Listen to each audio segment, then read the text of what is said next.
Here's more.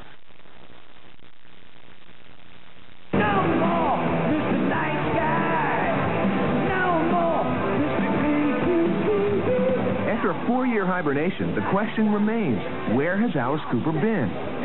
Well, we did the honorable thing. When disco came out, we just sort of disappeared for a while. We just didn't want to cope with it. We weren't going to play it, so we didn't want to cope with it. And it was fine with me because it took me that long to find these people and that long to sort of plan this. It was good for Alice to be out of the way for a while.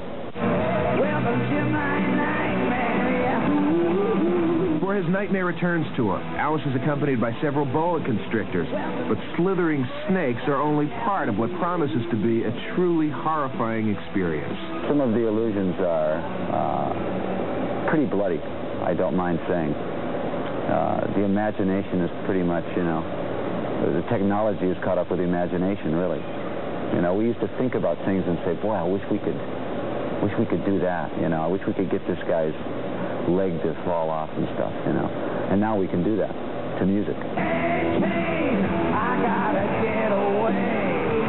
Besides old favorites like Billion Dollar Babies, School's Out, and 18, Alice will also play songs from his new album, Constrictor.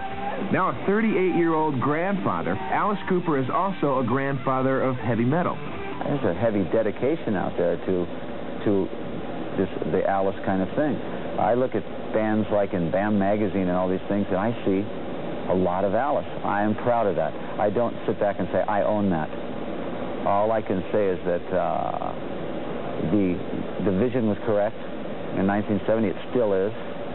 And if they do it well, I think it's great. Don't forget now, you can see Alice Cooper live on MTV Friday night at midnight Eastern Time as part of our horror show evening. And speaking of live, here's Crocus in action.